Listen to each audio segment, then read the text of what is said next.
नमस्कार, मैं डॉक्टर रचना मेहता आज आपको भारतीय इतिहास के मुख्य स्रोत का पार्ट 2 लेक्चर बताऊंगी।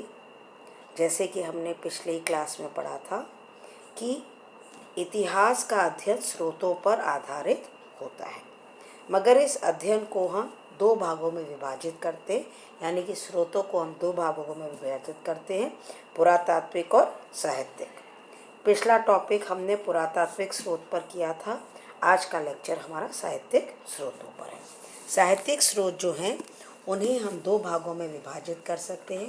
पहला धर्म ग्रंथ और दूसरा ऐतिहासिक या समसामयिक ग्रंथ। इसके अलावा हम विदेशियों के वर्णन को भी डिस्कस करेंगे। भारत में 3 प्रकार के विदेशी आए थे, यूनानी, चीनी और अरबी। तो सबसे पहले हम पढ़ेंगे धार्मिक ग्रंथ, जो कि वापस 3 भागों में विभाजित किए जा सकते हैं धर्मों के अनुसार: हिंदू ग्रंथ या वैदिक ग्रंथ, बौद्ध ग्रंथ और जैन ग्रंथ। हिंदू ग्रंथ या वैदिक ग्रंथ मूलतः संस्कृत भाषा में लिखे गए थे। इनमें सबसे महत्वपूर्ण है सबसे पहले वेद। हम सबको पता है वेद 4 प्रकार के हैं: ऋग्वेद, सामवेद, अथर्ववेद और यजुर्वेद। ऋग्वेद हमें ऋग्वेदिक काल के बारे में बताता है और साम, अथर्व और यजुर्वेद हमें उत्तर वैदिक काल के बारे में बताता है। ये मूलतः धार्मिक ग्रंथ हैं, मगर सामाजिक, राजनीतिक और आर्थिक जीवन के बारे में भी हमें ये बताते हैं। उसके बाद आते ब्राह्मण। यज्ञों और कर्मकांडों में जैसे जैसे वृद्धि हुई, इसका विधान जटिल हो गया और यज्ञों के विषयों के प्रतिपादन करने वाले ग्रंथ को ब्राह्मण कहा जाने लगा। ये वेदों पर आधारित हैं। प्रत्येक वेद के अलग अलग ब्राह्मण ग्रंथ हैं। फॉर एग्जाम्पल, ऋग्वेद का ऐत्रेय और कौशिकी ब्राह्मण, यजुर्वेद का शतपथ ब्राह्मण, सामवेद का पंचविश ब्राह्मण और अथर्ववेद का गोपथ ब्राह्मण हैं। तीसरा इम्पोर्टेंट ग्रंथ है आरण्यक। आरण्यक मतलब जो अरण्य में लिखे गए हों या वन में लिखे और पढ़े जाते हैं। इन आरण्यक में ज्ञान मार्ग की विचारधारा बताई गई है। ये आरण्यक 7 हैं। उसके बाद आते हैं उपनिषद। उपनिषद में ब्रह्म ज्ञान और आत्मज्ञान के बारे में बताया गया है। बहुदेववाद के स्थान पर एक परमात्मा का प्रतिपादन किया गया है। जो प्रमुख उपनिषद हैं वो हैं केन उपनिषद, कट उपनिषद, प्रश्न उपनिषद, मुंडक उपनिषद, मांडूक्य उपनिषद आदि। इसके बाद आते हैं वेदांग। वेदांग यानी कि वेदों का अंग। ये 6 हैं: शिक्षा, कल्प, व्याकरण, निरुक्त, छंद और ज्योतिष। इसके अलावा हैं महाकाव्य, 2 प्रमुख, रामायण और महाभारत। एक और जो प्रमुख धार्मिक ग्रंथ हैं वो हैं पुराण। इनकी संख्या 18 है। इनमें बहुत सारी ऐतिहासिक सामग्री मिलती है। प्रमुख जो भागवत हुए हैं, पुराण हुए हैं, वो हैं 18 है मेन, बट इनमें से जो प्रमुख पुराण हुए हैं वो हैं विष्णु पुराण, शिव पुराण, भागवत पुराण, मार्कंडेय, अग्नि, भविष्य पुराण। इनमें शिशुनाग, नंद, मौर्य, शुंग, आंध्र, गुप्त आदि राजवंशों की वंशावली हैं और इनमें कैसे सृष्टि की उत्पत्ति हुई, कैसे प्रलय हुआ, काल को कैसे विभाजित किया जा सकता है, विभिन्न मनवंतरों में किन वंशों ने शासन किया, उन शासक और राजाओं का वंश क्या था, इसके बारे में डिटेल में हमें जानकारी मिलती है। बट आपको यह याद रखना है कि पुराण में अतिशयोक्तियाँ बहुत है, तो उसको ध्यान में रखते हुए उसका अध्ययन करना चाहिए। अब हम आते हैं बौद्ध धर्म ग्रंथ पर। बौद्ध ग्रंथ के त्रिपिटक सबसे महत्वपूर्ण ग्रंथ है। त्रि मतलब 3: विनय पिटक, सुत्त पिटक और अभिधम पिटक। विनय पिटक संभवतः सबसे पुराना है। इसमें भिक्षुओं और भिक्षुणियों के संग तथा उनके दैनिक जीवन संबंधी आचार विचार का संग्रह हुआ है। सुत्त पिटक में बौद्ध धर्म के उपदेश, सिद्धांत, उदाहरण का संग्रह है और अधिभम पिटक में बौद्ध धर्म के सिद्धांतों और दर्शन की विवेचना की गई है। दूसरे प्रमुख ग्रंथ हैं जातक, यानी कि बुद्ध के पूर्व जन्मों की कथाएं। उस काल का समाज इन जातक कथाओं में बहुत अच्छी तरह से मिलता है।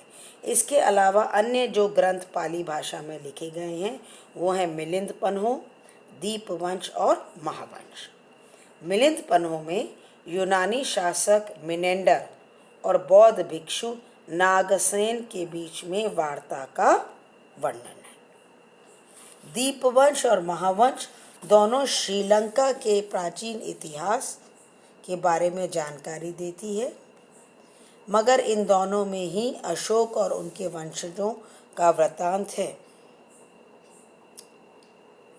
और बौद्ध आचार्यों के विषय में भी लिखा गया है।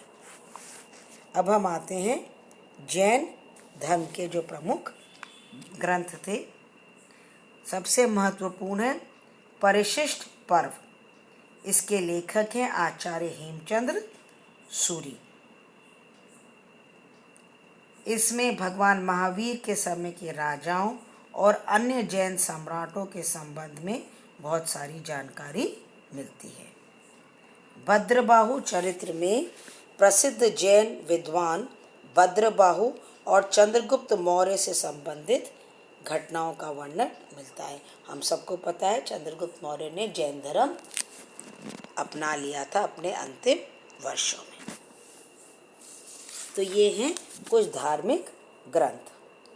अब हम आते हैं कुछ धर्मेतर ग्रंथों के बारे में, या उन्हें ऐतिहासिक ग्रंथ भी बोलते हैं, जिनमें पहला है पाणिनि का अष्टाध्यायी, जो 6वीं शताब्दी ईसा पूर्व में लिखा था।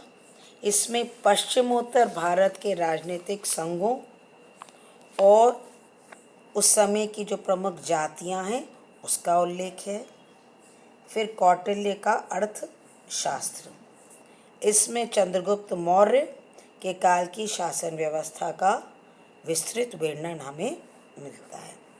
फिर है संगम साहित्य, जो ईसा की प्रथम 3 शताब्दियों में दक्षिण भारत के इतिहास को बताता है। इसमें प्रारंभिक चोल, पांड्य और केरल आदि के राजवंशों के बारे में जानकारी मिलती है। हर्ष चरित्र में हमें हर्ष के काल का जीवन चरित्र मिलता है। 7वीं शताब्दी के भारत के राजनीतिक, सामाजिक, आर्थिक और धार्मिक जीवन पर भी हमें इसमें जानकारी मिलती है। हम सबको पता है कि हर्षचरित्र का रचयिता था महाकवि बाण।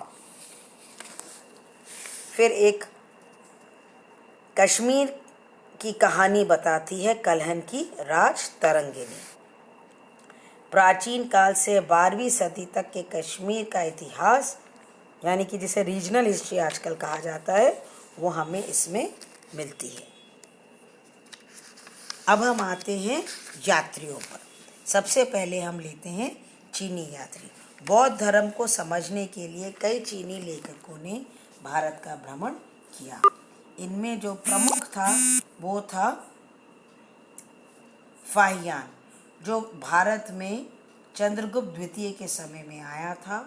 15-16 साल भारत में रहा और उसने भारत के विभिन्न क्षेत्रों का भ्रमण किया और अपना यात्रा वृतांत लिखा। मूलतः धर्म के बारे में लिखा, मगर उसने उस काल के समाज और राजनीति के बारे में और आर्थिक जीवन के बारे में भी कहीं कहीं लिखा है। दूसरा जो प्रमुख चीनी लेखक था वो था हेन सांग। ये भी भारत में बौद्ध ग्रंथों के अध्ययन के लिए आया था। हर्ष काल में उसने करीब 15 वर्षों तक भारत में निवास किया। उसके बाद जब वो वापस चाइना पहुंचा तो उसने अपने अनुभवों को लिपिबद्ध किया। यह विवरण बड़े विस्तार के साथ लिखा गया है और हर्षकालीन भारत का यह प्रत्यक्षदर्शी विवरण है। उसके बाद आता है ईद सिंह। 7वीं सदी के अंत में भारत की यात्रा करने वाला यह अंतिम उल्लेखनीय चीनी यात्री था। कई वर्षों तक वह नालंदा और विक्रमशिला विश्वविद्यालय में पढ़ा और फिर उसने अपना यात्रा वृत्तांत लिखा। इसके बाद आते हैं अरबी लेखक। इब्न खुर्दादव ने किताबुल मसालिक वल ममालिक लिखा। अल-सूदी ने मुरुजल जहव लिखा और अबू इसहाक अल-इस्तखरी ने अपनी पुस्तक किताबुल अकालोम में सिंध और उसके आसपास के क्षेत्रों का मानचित्र एवं भारत के अनेक नगरों का उल्लेख लिया है।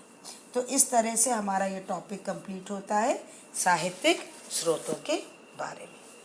धन्यवाद।